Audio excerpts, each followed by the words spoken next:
What is up, everybody? Welcome to Monk and Lou's Happy Hour. It's me, your boy Monk at MonkMMATics, and your other boy at Lou Betya right below me.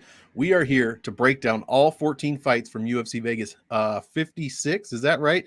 Coming to you this Saturday at noon Central, 1 Eastern. So you guys got to tune in. Get ready to hear some gambling advice, some DFS advice from the two coldest brothers on the planet. What's up, Lou? How are you doing? Looking forward to this card this weekend?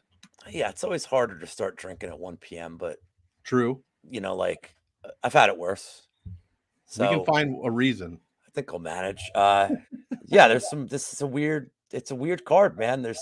I don't understand the matchups in a couple of them. I think Askar's record is still 19-12. I don't know. As of this minute, I think it is. But yeah, man, first out of 10 or 12 consecutive weeks of fights. I have no idea if it's 10 or 12. I've heard both. It's a lot. So let's fucking go. Let's go. Yes, sir. We got the whole summer worth of fights, including some big ones next week, and then International Fight Week in about a month or 6 weeks or so. So definitely looking forward to that. I got a Tony Danza shirt I'm going to break out for International Fight Week. Oh, I'm so excited for that. Mona, Angela, Samantha. I realize like half the people in chat probably have no idea what the hell I'm talking about. That's all right. Well, who's the boss? But guys, Jonathan, log into YouTube TV. Check out Nick at Night. No, don't. It's really like the show has not aged well. Wow, that's shocking to me. Yeah, poor Tony. Well, hey, I mean, let's get right into it. Shout out to the chat first of all. Thank you guys for joining us here. It is happy hour, 4:30 or 5:30, wherever you are. Those are the only two time zones that actually matter, as Lou and I know. But thank you. Please leave a like and subscribe to the MMA Engine channel. You guys are killing it. We love everyone in here. Love having you guys here. Love doing the shows. Let's get right into it, Lou. First fight, Aaron Blanchfield coming in hot. $9,600 going against JJ Aldrich, $6,600. I'll go ahead and start this one off. This one's pretty easy to me, Lou. I won't take a ton of time. I'm fading Aaron Blanchfield in GPPs. You can play her in cash, no problem at all. I don't see any issues with that. But in GPPs, I'm going to be 20% at least under the field compared to her ownership. This is a huge ownership card, by the way. I'm pretty much just playing ownerships at this point, trying to find leverage with this 14-fight slate. Not going to be difficult to find uniques in there, especially if you're playing JJ Aldrich like I plan to do. I'll be well over the field on her, 6,600. I expect this to go to decision. While I don't expect her to beat Aaron Blanchfield, there is a chance, but even in a loss, she could score 20, 30, maybe even 35 points. That's going to really help at that salary to let you get guys like Damon Jackson, Evloev, your Molinas if you're on that, your Renats if you're on that type of thing. So I'm going to be fading Blanchfield GPPs, playing her in cash, but playing Aldrich well over the field, maybe 10, 15, even 20% possibly, to try and get some of those sneaky points. What do you got for this one? Any lines sticking out? I mean, what are you going to play? Aldrich by decision here? What's going on? Well, just if I can add a DFS thing, because I was talking to Gordo about this before, like if you know the fight's going to go the distance, and this one like almost assuredly is, right? With Aldrich's salary, like, I mean, even just getting you like 30, 40 points might be huge. So exactly. So I think the line's wide. First of all, I like everything Blanchfield's done, like the way she just like demolished Maverick, which was like super impressive. But Aldrich is no slouch. I mean, look, she just faced Jillian Robertson, who is somebody who goes for takedowns. Now she's so one-dimensional that it's easy enough to predict when the takedowns are. With Blanchfield, she does have some stand-up, so you have to be like completely aware of that. But if Aldrich could keep it on the feet for 15 minutes, she's going to win the fight. I think there's a clear path to victory. That being said, Blanchfield is just so strong. Yeah, it's going to rag dollar. Blanchfield decisions minus 145. It's all right. I can't say I love the price there, but I do think it's the way it's going to play out. But I'm going to pass on this completely from a betting standpoint. Even as a parlay piece, minus 500 is not going to really pad anything you're doing. So maybe in your like 12 fight parlay just to have it. But like her and Evloev, who we'll get to later, I even look like I would have, if a two-fight parlay there would have got me even money, I'd have been interested. But sure, it's minus 200. I know Clint has like a juice boy play with those two and an under to get to -130. I don't like those kind of plays. Long term, you lose with those kind of plays. Yeah. You're not getting any value. So I'm going to pass this one completely. The decision prop is probably how it's going to end. But this is the kind of fight where like, and Blanchfield doesn't get a lot of finishes either. So no, I could see it being, if you find like a unanimous decision prop that pays a little bit, maybe that gets you close to even money, maybe take a poke on it, but no real interest in the action here with this line. The last thing I'll say about it is, Blanchfield has made the optimal in both of her UFC fights so far, scoring 115 and 126.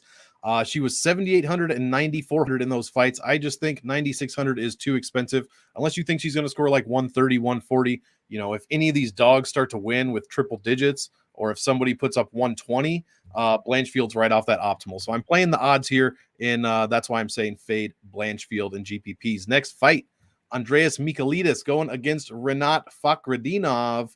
Excuse my language, guys. Why don't you go ahead and start this one off, Lou? Oh boy. So I'm just going to apologize in advance. So, by the way, you clearly have been listening to Bert, because that pronunciation was perfect. Oh, hell yeah, of course. That's how I do my my research. Bert definitely helps us. So I'm just going to apologize. So I'm on the time prop. Number one, the under 2.5 is my favorite bet here. Fight doesn't start round 3. However you want to play that time prop, I love it. Here's my problem. All week, everything from the tape in a vacuum, I've been on Rinat all week.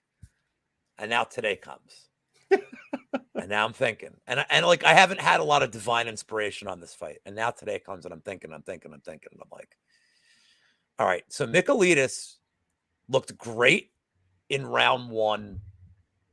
That's a great line there. Yeah. That line does not exist now. Under 2.5 -145 right now.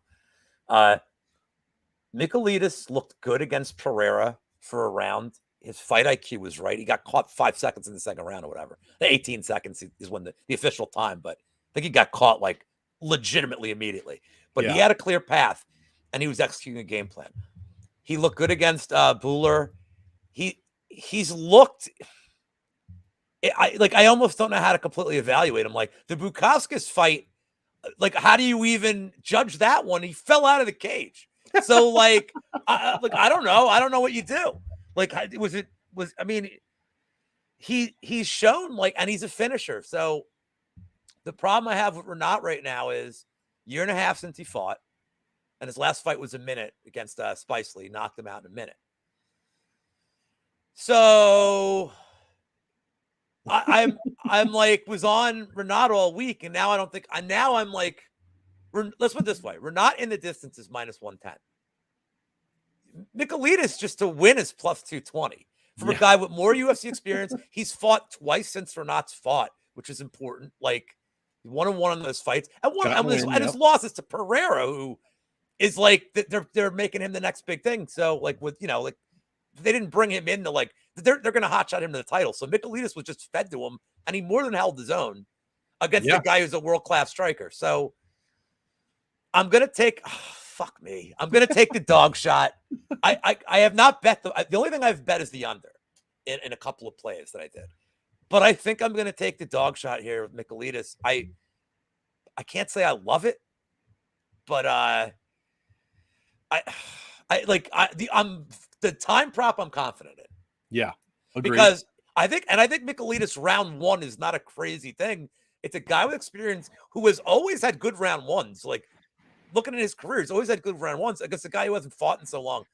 I don't think Michailidis round 1 is a crazy prop. Talk me out of this. I don't know that I can, honestly. I think we just lost viewers. I apologize. Yeah, probably. I think that's my fault. Well, everybody's on Rinat, obviously. His ownership is something crazy, like around 30-35%. So I'm definitely going to be looking to fade that for sure. I'll still have at least 20. But I'll be well under the field. Bottom line is this guy has no UFC fights. I don't care what kind of streak he's on. I don't care. I mean, he hasn't fought anybody. The biggest, Eric Spicely. Is that the biggest name in his last how many fights? I would assume that it is. Meanwhile, Michailidis, while being, Michailidis and being 1-2 in the UFC, does have 25 minutes of UFC cage time. That's not nothing. Rinat has 0. His last win before that was a decision win against a guy named Johnny Carlos, but it must be said it's a guy who spells his name Jhonnany. So like he's just an awful human being. Exactly. And So I feel, and that's the kind of content that I'm here for, is to provide that analysis. Likewise. So I apologize for interrupting. That's the only narrative talk I want to hear is how you're spelling your name and nicknames. Don't use that word. It's a banned word. You know it. Don't use that word. Hey, I didn't use the C word before it, so we're still good. There you go. But no, I'm gonna be over on Michailidis and under on Renat. I mean, I'm gonna probably be kicking myself if Renat comes out here and finishes him in the first minute. But if he gets past the first round, I'm gonna consider this a good play. I'm just playing the no UFC experience for Renat and the some UFC experience for Michailidis. There's talk that his cardio is absolute trash. What's Renat's cardio like? Does anybody know? Like, he just went to decision, like Lou said, but I mean, it has to be similar, right? It can't be great. He has a ton of first round finishes. The strength of schedule for both guys is trash. Yeah, I think Lou, you broke it down great. The first round versus Pereira should be good enough to warrant Michailidis more exposure than he's currently getting. He might be in the single digits, so I'll be well over on him and a little bit, if not more, under on Renat over here. Next fight, if my mouse will cooperate, the people's main event. And honestly, I'm excited for this one as well. Jeff Molina going against Zhalgas Zhumagulov. I mean, the numbers for Molina are crazy. 7.12 points a minute, 123.94 when he wins. 14, almost 15 average value. But he is $9,000 this week, has made the optimal lineup in both of his previous two fights, or I guess both of his UFC fights, I should say.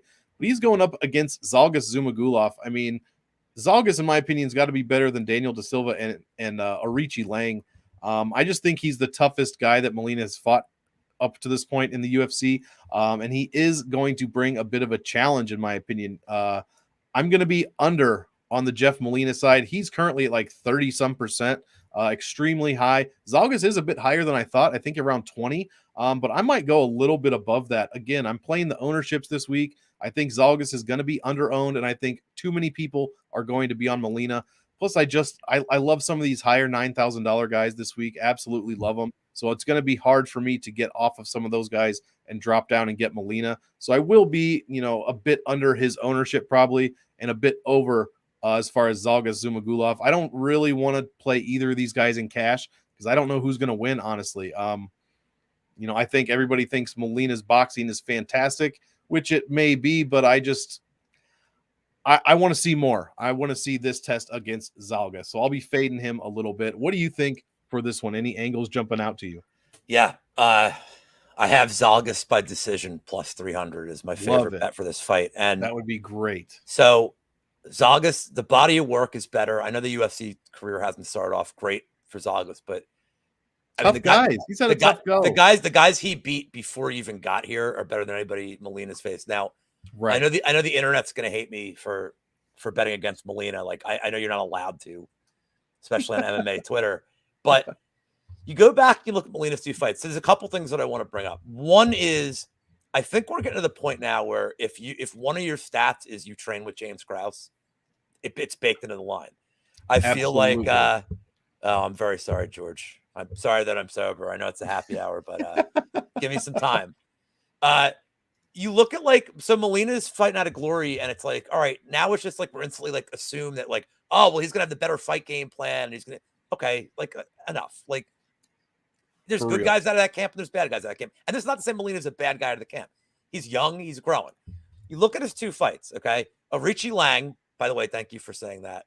Amazing. You nailed it, bro. You nailed it. The Burt effect is happening. The Burt effect is in full effect. Arichi Lang had him in a lot of trouble in the first round, especially at the end of the first one. Okay. And then against Lacerda, Da Silva, whatever his name is, the guy that just lost to Bargain Basement Figgy in 9 seconds. He was doing great against Molina the first round. Molina has no takedowns. He reversed Da Silva, but he just wants to keep it on the feet. Yeah, Zhalgas got knocked out by Manel Kopp. Okay, I think Kopp's better than Molina. I think is all around, and especially because now we know that Kopp was cheating. He was using steroids. or allegedly, but also really, as Norm would say. So to me, it's like, can Zhalgas make this ugly? Can he make it like, can he grind him against the cage? Like a Richie Lang had no problem position, just kind of getting him against the cage and controlling him. Can Zhalgas take him down and not get reversed? I think so. I think he can win 2 rounds. Now, let's see what Molina's cardio is going to look like in the third. If he's been, Richie Lang didn't put too much grappling on him. Like, I'd like to see what his cardio looks like. So to me, I think the line should be close to a pick'em. And let's see, there you go. Papa Chuck knows without a shirt. Trying to keep it classy here. Zhalgas Zhumagulov in the 125-pound division. I hope they're 125 now that I said that, but yeah, they are. All right. You nailed it. So I think the odds are wide, and like I don't see Zhumagulov getting a finish. So to me, it's that decision prop plus 300 is kind of his path to victory, like a grindy 3 rounds. And yeah, I mean, if Molina wins and he wins easily, then it's good to know. But I don't think he should be a 2-1 favorite over him, especially at this point in his career. If this fight's in 5 years, like, yeah, but not yet. Yeah, so I completely agree. Love the breakdown. And yeah, it's just too wide, and the salaries reflect that. Plus the $7,200 salary, little salary voodoo for you, is a fantastic underdog salary to play. I believe when it wins, it makes the optimal 3 out of 4 times. You cannot pass up on those odds. Next fight, Tony Gravely. This is a big one, going against Johnny Munoz Jr. This seems to be a big one for DraftKings. This seems to be a decent one for Twitter. A bunch of people going back and forth on it in a good way. What's your take on it? How do you see this one playing out? What's up, Wheezy? So, every once in a while, a fighter has that fight that I can just never like forgive them for. Like at that point, they're just dead to me. Yeah. Okay. So that fight was the Nate Maness fight. I was gonna guess that one. I mean, he almost. I know you can't win a round. Like nobody's ever won a 10-7 round, but that first round was about as close to a 10-7 as ever going to get. And I don't know how the hell he lost. Like, I mean, literally, if you looked away for 30 seconds, you're like, what do you mean he lost? How is it possible he lost? But he did. And you look at Gravely's history, like this whole like he's been submitted a lot, and I get it. And the thing is it's a guy with 32 fights under his belt whose fight IQ has not improved. He's never improved his fight IQ. So he's going to be allegedly better on the feet here. And I think he will, but I don't think by a drastic amount. Now, on the ground, look, we saw Gravely against Salman Oliveira.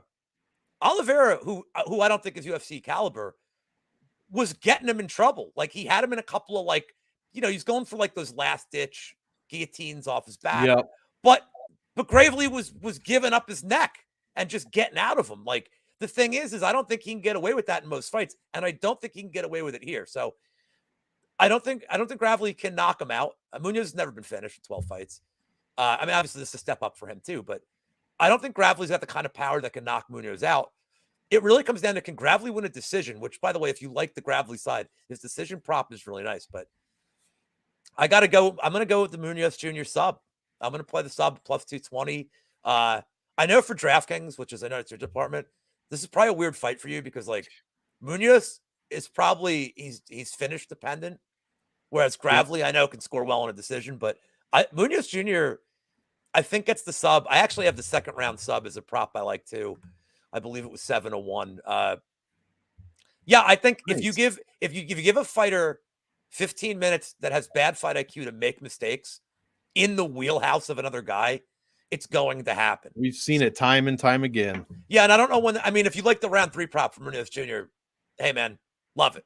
Round 2, round 3, however you want to play it. But yeah, I'm on the Munoz side. Like, I missed some of the, I should have gotten it earlier in the week, but the sub prop's still nice. And no, I don't think he wins this. I do think he's dead to it. Like, there's no way he wins a decision here. If the fight plays out the way I believe it will go, he's going to be on his back for 8-9 minutes of it. Yeah. He's going to be on his back till they're raising his hand. So 100%. And you're right about this one. This is a bit sketchy for DraftKings. I just feel like I'm being forced to play both sides. As you said, Gravely, the best scorer on the card, 5.12 points a minute, 112 almost 113 when he wins. Those are the best numbers available on this card. Made the optimal lineup in his past 2 out of 3 fights. Meanwhile, Johnny Munoz Jr. Did take that loss to Nate Maness, the unanimous decision. Computer Monk thinks that he won the fight according to metrics. So we did have the better metrics in this fight. Just the judges, it did not go his way. Johnny Munoz Jr. going against Jamie Simmons in the last fight. I mean, I just think Jamie Simmons is bad. He's very bad. Obviously, he's not in the UFC. Well, he's very anymore. bad. Yeah, not in the UFC anymore. Tony Gravely, meanwhile, losing to the same as Munoz and Nate Maness, but he also lost to Brett Johns. Not a bad look. He got subbed. It did make it almost 13 minutes in that fight. Like you said, though, his fight IQ is the only thing holding me back. I would be all over Gravely, and I'm probably gonna have a decent exposure to him. If he's anywhere around 30%, I might be over the field on him here, but I'm also probably going to be over on Munoz as well, just looking for that, in case Gravely, with his poor IQ, like you said, sticks his head on the wrong side when he's going in for those takedowns, once, 2, 3 times, Munoz is going to get him. That's what this kid's working on.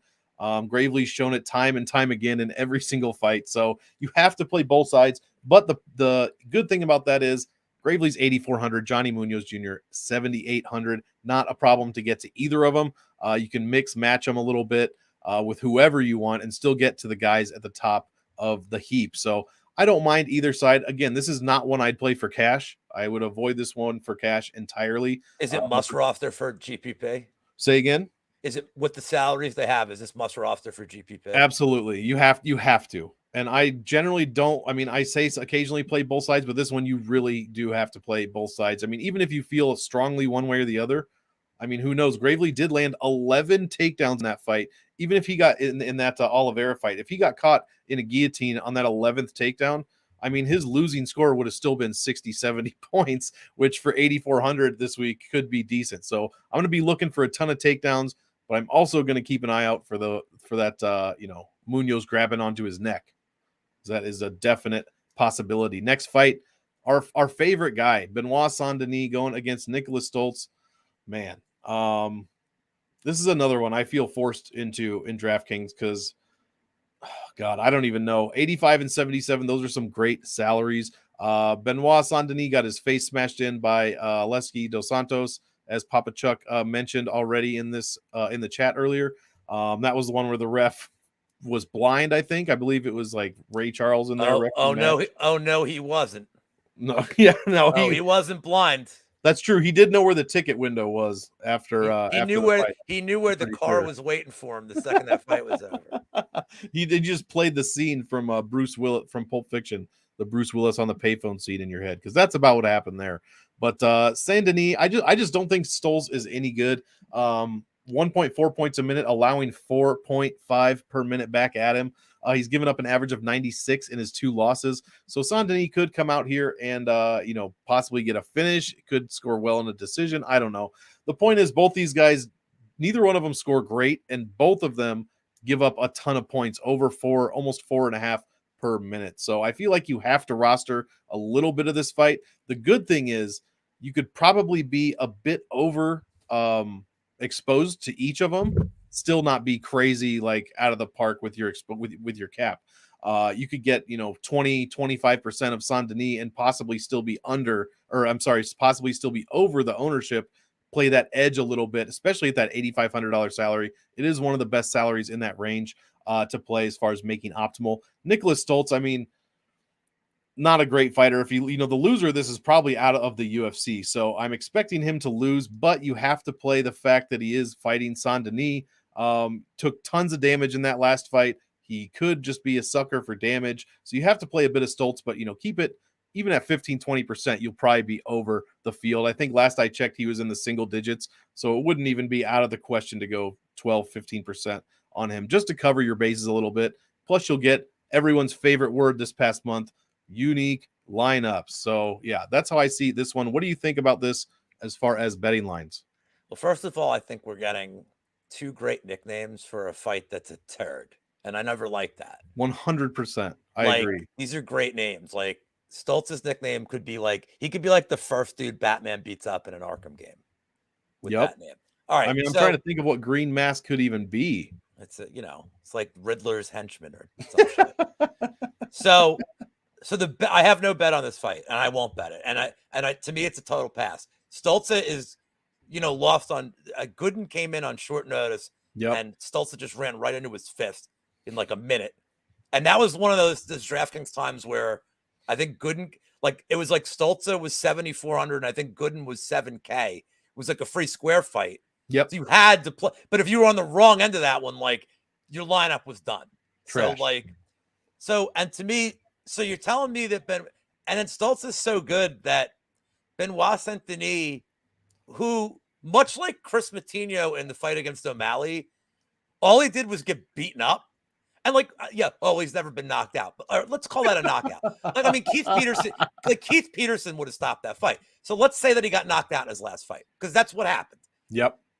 So the fact that Saint-Denis had nothing on offense, and I mean nothing, until the third round when it got a little weird. It got a little. I think Dos Santos had thrown himself out at that point. Yeah, how many shots did he throw in that fight? For God's sake, he landed 149. You're telling me a guy who's known for just that he took a lot of punishment is a favorite?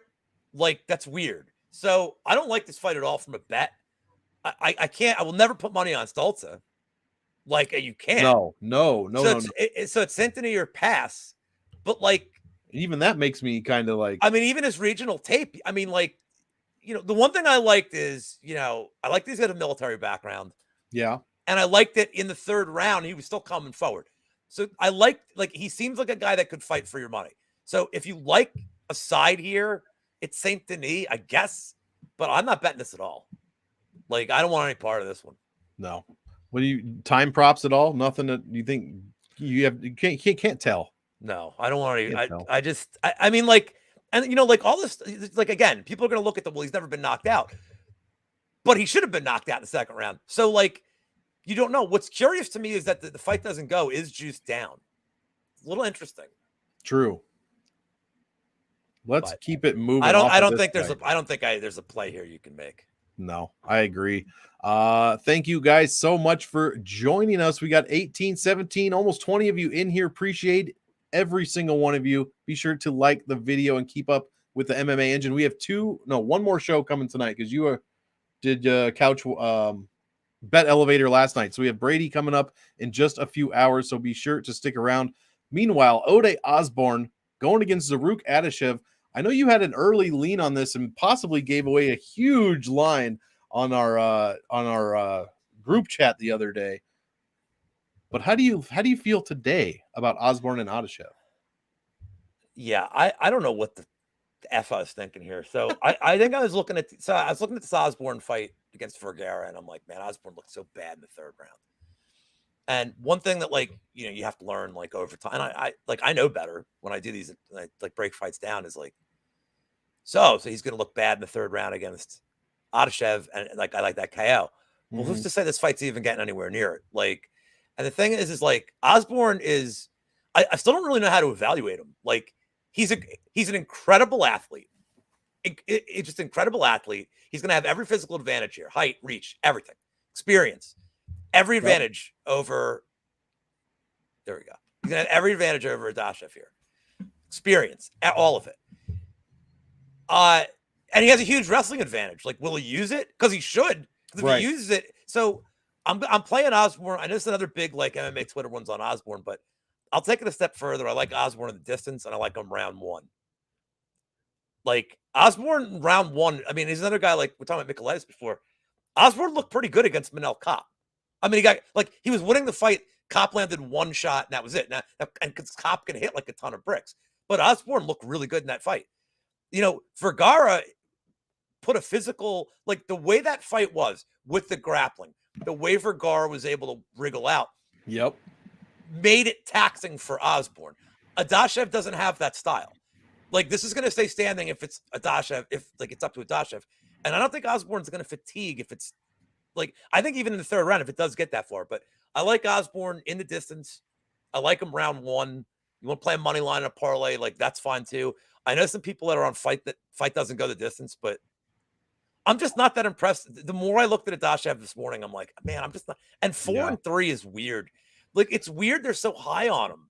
Like, so it is weird. Plus, he's 2 inches shorter and an 8-inch reach disadvantage. Yeah, now Osborne doesn't throw a lot of straight strikes, so like the reach advantage is a little bit of a myth. Like he throws a lot of looping shots, but it's not going to matter when he's so much bigger. Like you can get away with that. Like I still think if he throws looping shots, I don't know if Adashev can get in there. So it's Osborne for me, and that round 1 prop it's like enormous. It's let me pull it up real quick, but I thought it was something like it might have been 9-1. Oh no! I was looking. No! It wasn't. It was the round 1 submission for Osborne is plus 1,600 on FanDuel. Oh my god! And I mean it's plus 600 for the knockout, but that plus 1,600 is an interesting flyer because if he does take it to the ground just to try to go, grappling is his easiest path to victory here. He's got just as many sub wins as he does KO wins professionally. So I don't understand it. If he takes him down immediately, I don't know why that's not live. Like we haven't seen Adashev do anything on the ground to show me that he can combat it at 16-1. Come on, man. Like I'm all for it. Right? I'm with you there with 16-1. That's crazy. As far as DraftKings goes, there's only one side you can play, and that's Ode Osborne as far as GPPs go. I mean, only 2.8 points a minute. That is a top 10 number this week. 5th highest DraftKings points per win at 98.22. 8,900 is a bit more than I would want to pay for him, but he has made the optimal lineup in 1 out of his past 3 fights. Like we were talking about, 4 wins by sub, 4 wins by KO. That is out of his 10 professional wins. So a very good finish rate there. Adashev, the one thing you can say about him is his DraftKings defense is pretty good. He only allows 2 points a minute, but 87, 88 when he wins. That's a little bit too high for my taste. So I'm not going to be playing Adashev at all. He only scores 1.48 per minute, 63 in a win. I mean, I guess I'll be sub 10% probably in my GPPs for Adashev. That is, though, a name that I would like to get to as far as a little bit of variance, maybe a little bit of leverage. But honestly, what's his percentage of actually winning this fight? I just don't know if it's high enough for exposures to be warranted to be over 10-15%. So give me Osborne for that first round finish upside like you were talking about. Nothing crazy, but I'm gonna have to check his ownership. I'm sure he's got to be in between 20 and 30%.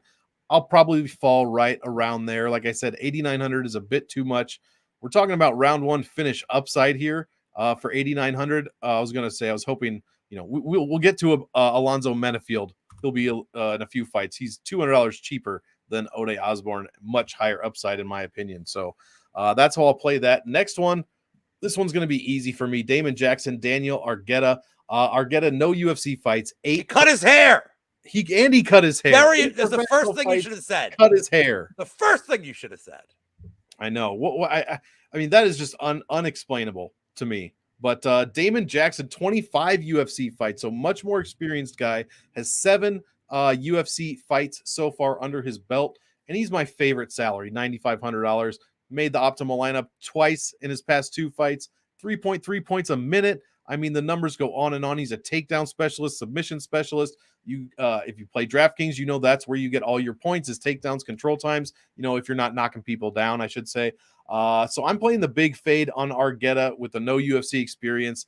I mean, Damon Jackson should have absolutely no trouble walking through this guy. Hopefully, I'm looking for the early finish to pay off that salary. Give me some 110, 120 points. Maybe we even get 2 takedowns if we're lucky. 90% control time, submission finish. That'll do it. That would be perfect. Argueta, I'm not fading to 0, but 6,700 is the worst possible salary you could play.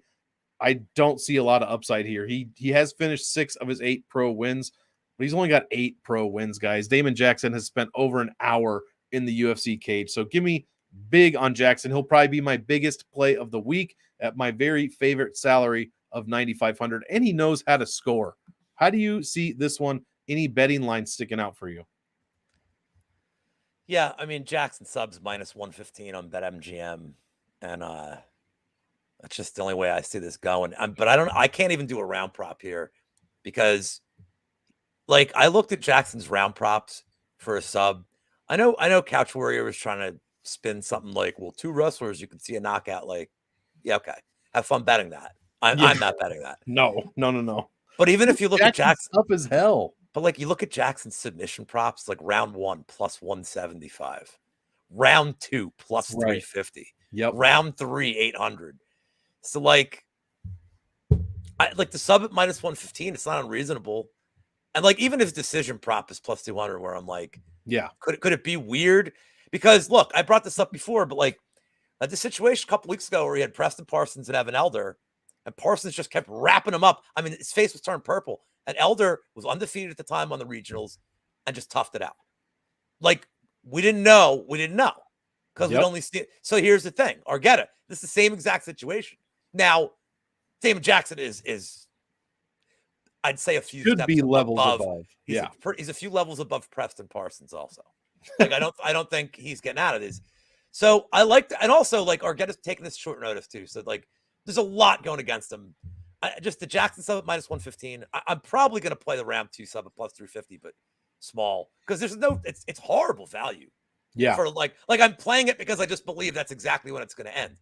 I don't think it's a great bet value wise. So let's move on. It's Damon Jackson agree. again, and you know if you have anybody hasn't heard this, I love Damon Jackson because I bet him blindly the one time when I had Uncle Lou had a few sodas. And was not expecting a white bald guy to come out. Oh yeah, against Bektic, and then he got like crushed the first 2 rounds, and he got a sub, and I'm like, just like I drew it up. Exactly. Yeah, that Rosa fight, he got elbowed and split wide open, bleeding everywhere. But he wasn't hurt. He wasn't hurt. Like, and look, look, that should have been a submission win. Tons of credit to Charles Rosa in that fight because Jackson was annihilating him, and Rosa just toughed it out. But it wasn't for a lack of he wasn't laying and praying or like not getting positions. Like he was wrapping up subs, and Rosa just really toughed it out and kept escaping. Joe Selecki in the next fight, the comeback at $8,800 going against Alex Da Silva, who really actually he's the one that's coming back. I should have said over a year and a half on the shelf for Da Silva. Anything jumping out to you for this one? I can't imagine there's a ton. I'm going to, I was debating this one a little bit too. I'm going to play Selecki. And the reason is I think it's a good buy low spot. Straight up. Just straight up. I think it's the sub prop is plus 300, but I don't love it here because Da Silva's got a BJJ black belt. His cardio is questionable and he hasn't fought. It's come back on, and it's about 2 years since he fought. So there's a lot about his cardio I don't like. The Selecki round 3 sub is kind of interesting. Anything late. But I just think the line's wrong. I think Selecki should be a bigger favorite. I think the Gordon fight is the reason this line is the way it is. Mm-hmm. So I see Brandon saying Silva by KO. I don't hate it. Like, I understand it. But if Silva doesn't get the KO round 1, he's in a lot of trouble. A lot of trouble in this fight. If Da Silva had been fighting on a regular schedule, I think my take would be a little different here. But the time off, he's so young with so many fights, which is crazy. He's like 26, 24 fights. I might have the numbers reversed. No, that's right. Yeah. But we don't really know what he's been doing in his time off, and that's the problem. Like, we don't know what improvements he's made, but his cardio was always an issue. And Selecki is the kind of guy that if Da Silva doesn't tag him, like if you're going to play Da Silva KO, play him round 1 KO, because that's his window. Because I think after that point, it's Selecki on the ground, and it may not be pretty. That's why I'm not going to even touch the sub prop here. I'm just going to play him straight up. I'm probably going to wrap him in a parlay. Like, if you want to parlay him with Evloev, you're getting plus money. So true. That's the only play. I don't want to even talk about this fight too much because I'm still kind of pissed off at Selecki for last time. I think it's mispriced. Yeah, I agree. I believe it's also mispriced. 8,800 is way more than we should be paying for this one. Or I'm sorry, it's actually probably a bit less, I should say, than we should be paying for this one. Maybe even switch Renat and Joe Selecki. I wouldn't even have a problem with that, to be quite honest. I will be playing some Selecki here in GPPs at 8,800, and that is one of the worst salaries according to probabilities of making the optimal 2 play, but I'm going to kind of ignore that a bit, and I expect to be over the field on Selecki. You're 4 points a minute, almost 100 when he wins, almost a 10 value. His DraftKings defense is phenomenal, only allows 1.5 points a minute and 74 in his 1 UFC loss. So if you think Silva, he's scoring 3.37 points a minute in his 3 UFC fights, that is going to come down when Selecki only gives up 1.5. So it's going to come down a bit for sure. That's the reason I think You know, maybe I'll have a bit of De Silva if that round 1 KO does transpire, but I really don't like that play at all. Personally, might have less than 10% of De Silva, so probably right about where, you know, the field is. But Selecki, I do plan to be over. I love the scoring upside. I think even in a decision, he could pay off that salary by getting, you know, triple digits, 105, 110 with an extra takedown or some extra control time in the mix. So I kind of do like that play. I'm going to ignore my salary voodoo on this one and play more exposure to the 8,800 than usual. I know I'm getting into dangerous territory. Well, if you think you're getting value on the salary, I mean, yep, exactly, and that's exactly what it is. I think he wins at whatever that. You know, I should.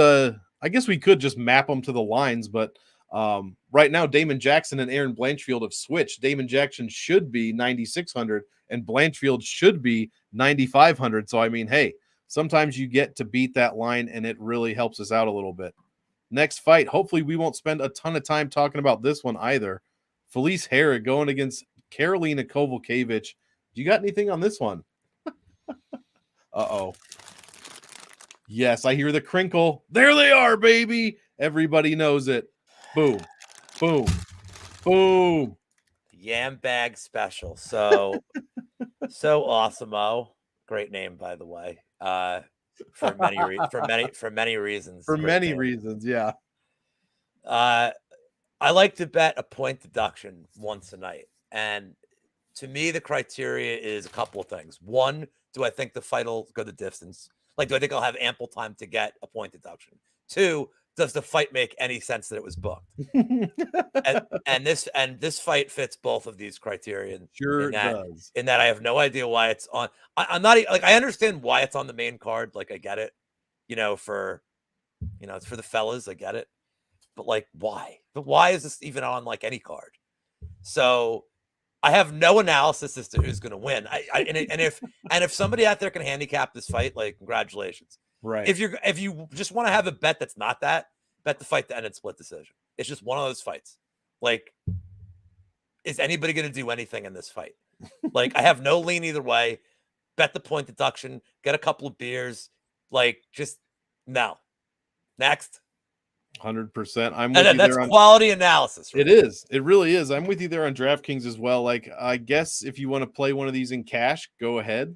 But that's, I mean, first of all, not exciting, and second of all, it just doesn't. I mean, I guess Felice Herrig would be the one I would choose, but I'm not playing either of these in GPPs. Karolina is on a 5-fight losing streak. Herrig's on a 3-fight streak. That's only 2 of their last 10 wins or fights they've won. Nobody's putting up anything for DraftKings points, 80 some and 82 per fight. I just don't like anything about it. I mean, this fight already happened a few years ago, and Felice Herrig won. Yeah, it happened back in 2018. Felice Herrig won, split decision, but it was just an ugly fight. Ugly fight. I don't like this one at all. I guess if you want to get some leverage, you just go crazy on one of these, play a little bit more than you would. If anything, I'm on the Herrig side. But Kowalkiewicz is how do you not just like Kowalkiewicz? I just don't want her in this fight anymore. I don't want it. Yeah, exactly. Wheezy will be on our heads, and you would deserve it. So yeah, just get me off of this one. I'm trying to find something to say about it, but can I give a shout out to Papa Chuck about this one too? Please do. Please do. He's been calling the draw all week. He thinks it might be like the first ever 27-27 draw. And typically in a fight where I like a point deduction, you have to take a look at the draw, and it could be interesting. Like, the draw is an interesting kind of play here. Yeah, there he is, 27-27 draw. It's an interesting way to play this fight. I mean, that's why I like the split decision prop. Like, are you going to tell me you're going to look at a round of this fight and be like, that's who won. Oh yeah, they clearly won this round. Like, I mean, like, seriously, it might be like 30-27, 27-30, 20. Yeah. Like, okay, Jesus. like, we don't know. So, like, and no one's even going to be mad about it because no one's going to be watching. I will not be betting anything other than the no bags to be yammed. But if you take a poke on the draw, I love it. I mean, look, you could spend $2-3 at 50 to 1, 65 to 1 on FanDuel or whatever. Spend $2-3, just have fun with it. Like, yeah, do it. I mean, you're here to be a degenerate gambler. like do it. Like I might do it too. I might. I don't know. I definitely taking the handbag thing. Well, let's see how the rest of the day. Let's see how the day's going. If I'm doing Yeah, all right, maybe exactly. How I'll, are we feeling it? because you know just gotta what? feel it If you out. hit that draw, like it's worth the beating that Wheezy's going to give me. True. He did Because tell that me hu- I should. with- I did offer to kick you in the testicles on air for taking Herrig computer monk taking Herrig. Yeah, see, that's also the smart. It's never me making the bet. It's just it's him. Even though I programmed him and making him do that. It's him that's choosing. God damn it! That's right. Next fight. This one's going to be super easy for DraftKings. Alonzo Menafield, Askar Mazarov. Play this fight. Like, just play it. 90%, 100%. That's cool with me. I'll probably be 60-40, 70-30. I'm going to be way heavier on Menafield. I do think he's going to win here. Mazarov has tapped to anything and everything in the past. Hates being on the ground. In fact, I don't even know how he gets out of bed in the morning. He must sleep standing up because this guy can't get up at all. So give me Menafield. But Menafield is Menafield, and he could do Menafield things. So that's why you have to play both sides of this one. Somebody's getting finished. Somebody's getting finished in the first round, and somebody is probably making the optimal lineup here. So play this fight. Lou, what do you got? I have it bet three. I have this fight bet 3 ways, and I hate that I did it, but is this really 825 to go to decision or not to go the distance minus 825? Holy Christ. And the last fight that oh shit. Dude, he's here. That's awesome. Dude. By the way, do you know Johnny Parsons? Is all I care about, Mr. Menafield. So Alonzo, thank you for stopping in, but I really appreciate it's funny that he says he's going to finish him in the first round because the one bet that I have is the round 1 submission at plus 800 odds on BetMGM. FanDuel has it for a little higher, but it's a crazy number. Crazy. I think Menafield just demolishes him. I have the round 1 sub. I have in the distance at minus 130, and I have fight to end in the first round at minus 120. There's no analysis I'm giving here. Like, I assume that everybody who's watching this has seen the shit that's been unfolding all week with Askar Mazarov. Jesus. Like, yeah, we didn't even talk about that. I don't feel like we have to. I'm like actually kind of surprised that he had the neck tat when he did the weigh-ins today. And maybe also like sharpieing it. And I'm also I'm still not convinced this fight's gonna happen. Like, I'm still not That's convinced the thing. That when I play 100% of this in my 150 tomorrow, how long am I gonna have to get them both out of my lineups because the fight's off? I think you'll know. I think you'll know by the end of the night tonight. Because I thought there was a part of me believed he was going to get on the scale, get a show bonus, and get the fuck out. So honestly, I figured if he made it to the scale, then the fight's on. He looked good, he looked good. He was under by a pound. He was 204. Looked good, but I mean, you can't bet this fraud. guy. Like the man himself said, fraud. And I just want to, one more thing is the reason I like the sub prop is I know Alonzo Menafield tapped out Water Buffalo. Yep. But Askar Mazarov has tapped 2 strikes. Right. So he taps to everything. So it doesn't have to be Menafield wrapping him up with a lot of grappling. Like, it could just be like he tosses him down and mounts him and Askar taps. So, like, I love the sub prop here. It's ridiculously priced for, I know they just look at Menafield, they're like, nah, he's going to go for a knockout. Like, yeah, but this could be like his path to submission. Or, like, it's the path of least resistance. If he takes him down, because, like, Mazarov might just bald bull rush him, like, to start and be like, this is my only chance. So if this fight goes past the first round, none of us deserve to win the bet. True. Like, none of us. But I would like to say this. The last fight that I remember that had a line this big for the fight doesn't go was that Pereira and Bruno Silva fight. And it went. And, like, I think Wheezy might have had like a quarter unit on it because he's like, just watch this. And, like, I don't even think he like fully believed it was going to happen. He's like, I have to at the odds. And then it ended up, but that was like 2 technicians. Right. This is not that. This is the opposite. Yeah. And also, I think Fabio Charant would beat Mazarov. Oh, Jesus. Well, if do. you're saying that, I mean, don't even fucking put Movsar in your lineups. If Sharon can beat him, get him out of there. Yeah, I Yeah, mean, I'm huge he on might Menifeld. score like his floor is 0 points. Oh, Like 100%. his That's what I was realistic gonna floor say. is 0. Alonzo should come in here and Jailton Almeida this guy. Immediate takedown, immediate, not immediate, but just beating him up until he gets the finish somehow. 0 points for Mazarov is a completely legitimate outcome in this fight. For sure. Yeah, I just yeah.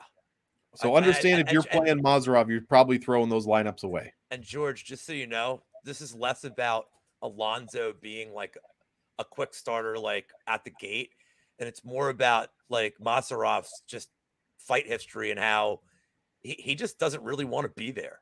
Like he'll force Menifeld into the fight like immediately, like because he's going to come out like immediately and like close it. Like it's going to immediately be like there. It won't be like a 3 minutes like feeling out process. No, So no. like that's the thing is like I mean Menifeld, the Menifeld William Knight fight like still in my head where it's like, are they going to do something like? And Menifeld won that fight. I thought Menifeld won that fight, but I understand. But like that's what you get when you fight like that. Like that was a really like weirdly like too much respect fight. I don't know, man. And you know what? Can they book Oscar against Ed Shortfuse Herman next? Can we get him? It's only right. Like get Shortfuse in there, man. Like it's only right. Where's he been? I know he's like 45, but like where is he, man?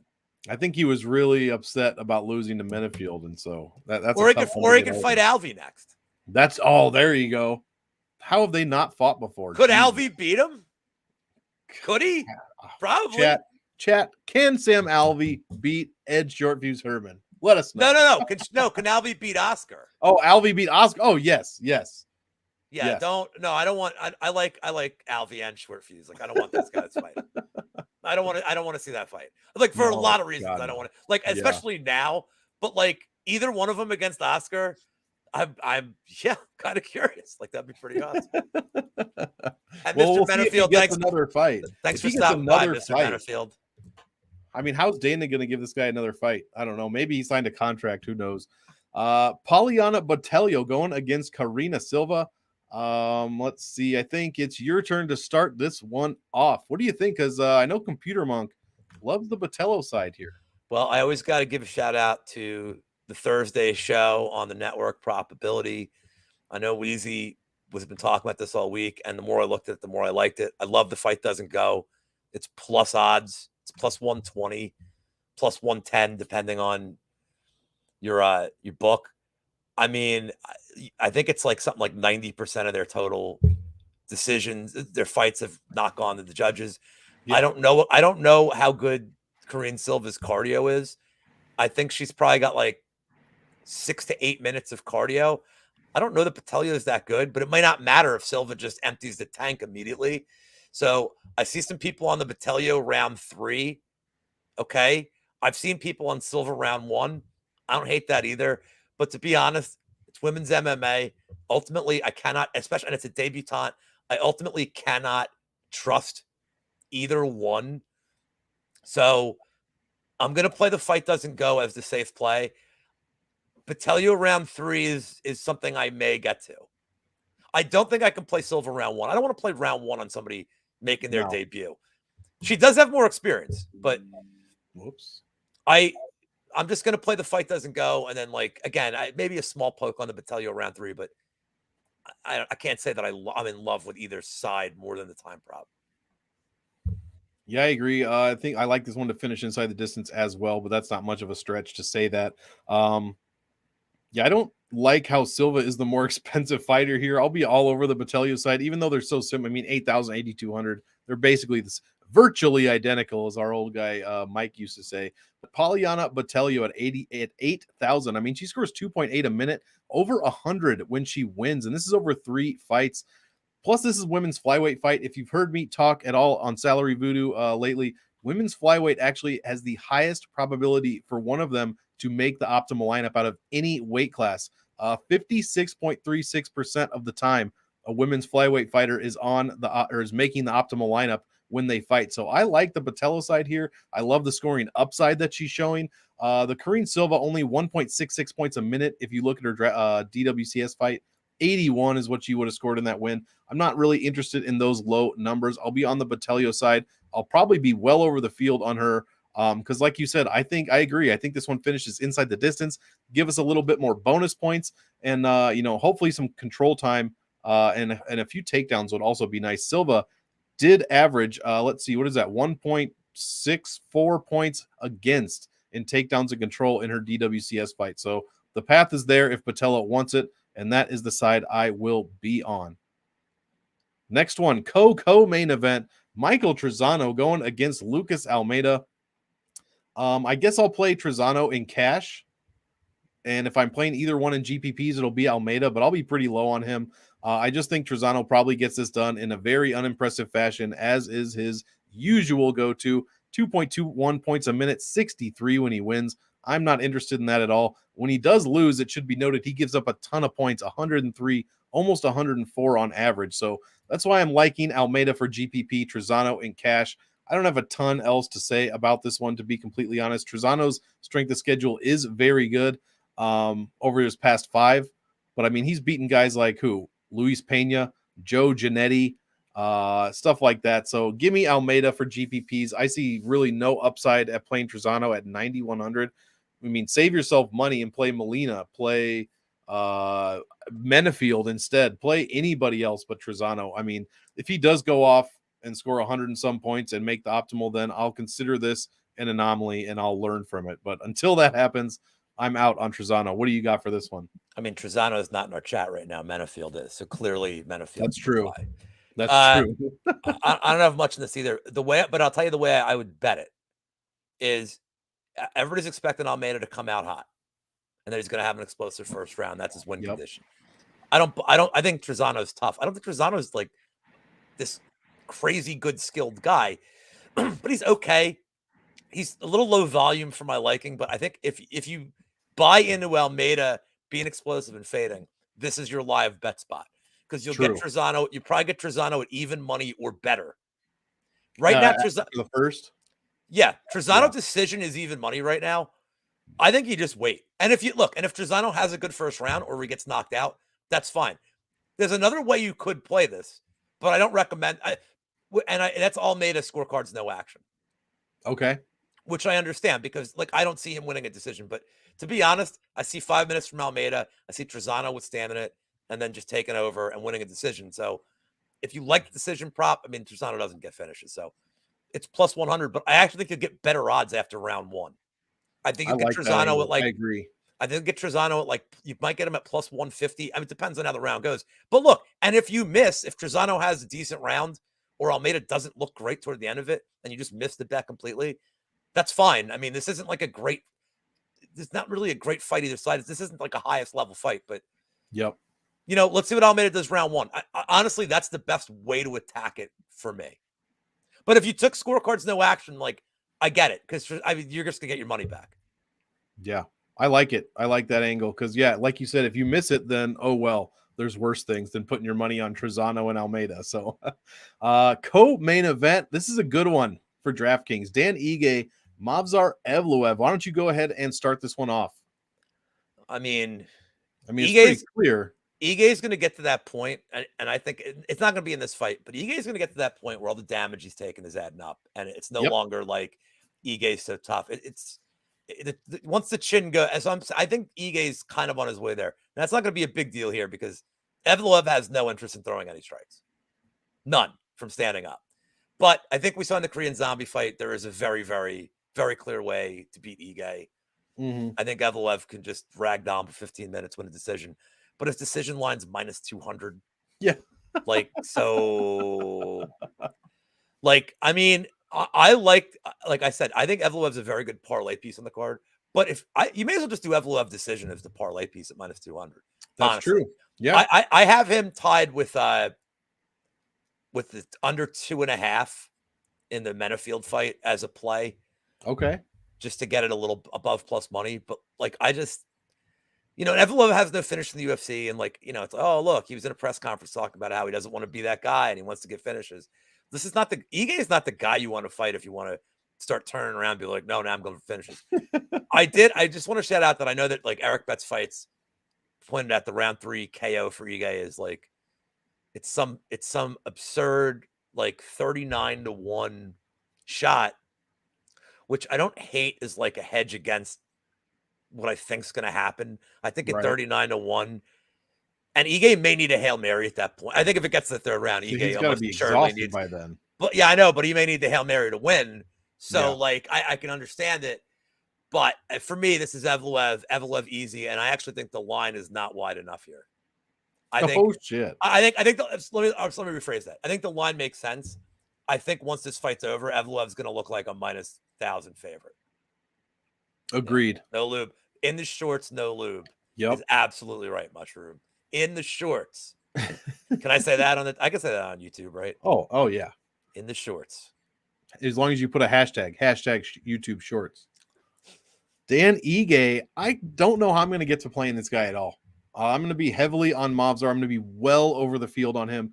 I don't care if he goes to decision. I don't care if he finishes the fight. It does not matter to me. 4.54 points a minute, 98 per win. These are great numbers for this card. And I honestly think he's going to put up, triple digits on Ige if he gets that decision win. He's coming off a win over Hakeem Dawodu. He just put up, nothing big, 138 points in 15 minutes. Boy, that would be great to see a repeat of that type of performance here. Like I said, this is probably my 2nd or 3rd.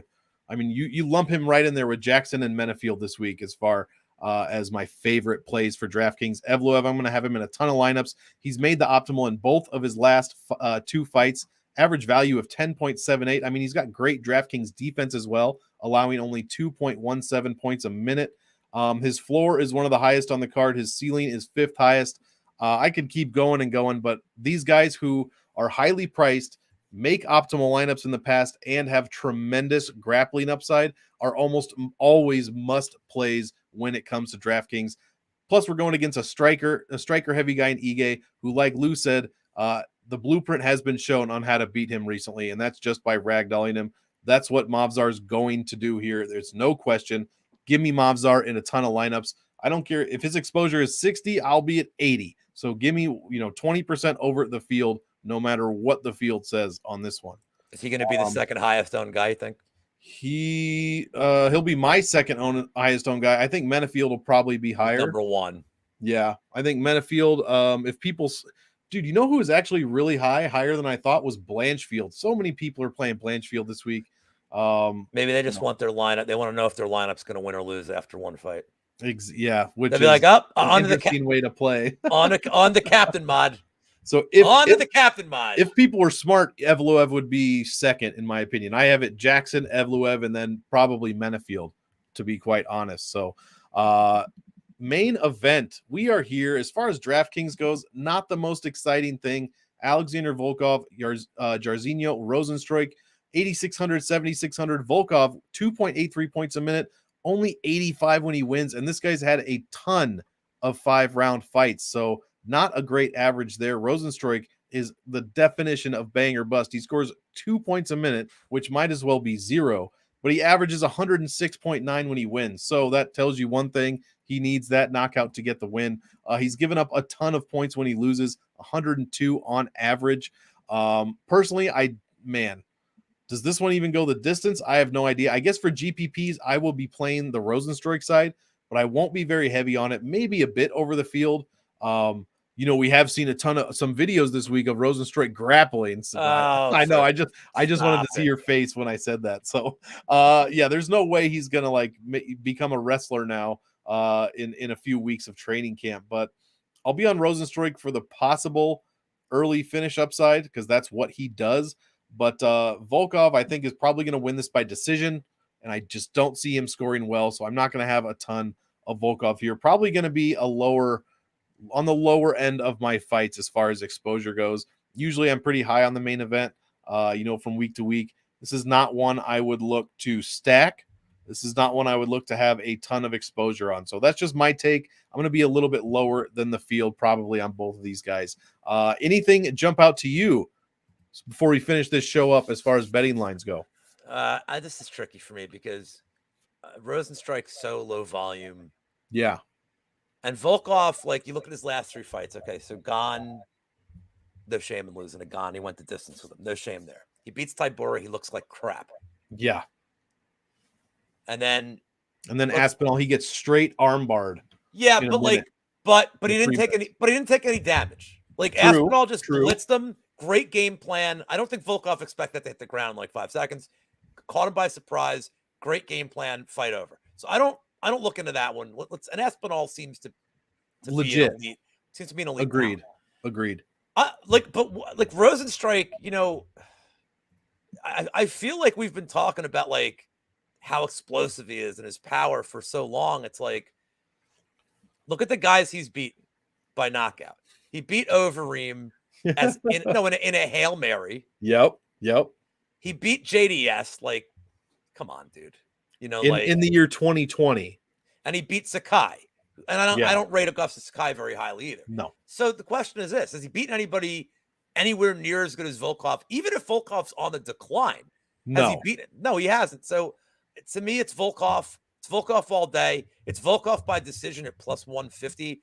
I really don't like doing decision bets in 5-round fights because you got to have your butthole clenched for for so long. But I don't see Volkov finishing him. And like, you know, for all these people who are like that believe the smaller cage favors Rozenstruik, if he was a more active striker, it would.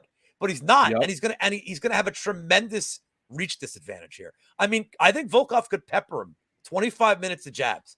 Like, he'll never get inside. The only thing Volkov's got to really worry about, it's not the bombs landing. He's got to worry about getting leg kicked. Because if he gets leg kicked, that's when his hands drop. Yep. So I think Volkov could just honestly pepper him for 5 rounds. You know, like one of the big debates is now this open scoring that fighters will fight different. I don't think Rozenstruik's one of those guys that will. I never see a sense of urgency for him in fights. He could know he's down 4-0, and he just sits there waiting to counter with one bomb. And he should know he's down 4-0 because the fight's still happening. Right. There you go. I think Volkov's going to piece him up for a decision. And if you just want to play Volkov money line and not have to, like, he's reasonably priced. Yeah, 160. So, like, he's a reasonable price tag if you just want to play him. And like, you know, I know people playing that 4-5 decision prop on FanDuel. Like, I think that's a good look. I think this is going to be a feeling out process too. Like, Volkov's got to respect his power. Like, and Rozenstruik's got to respect the fact he's going to get jabbed nonstop. So I think it goes at least if like, I don't know what the over 4.5 is. I got to imagine it's juiced up, but I think the fight -1. It was minus 125. I think the fight goes, and if you think the fight goes, then you can't think Rozenstruik won it. So Volkov decision, please and thank you. Yep, I completely agree, and that is gonna do it, guys.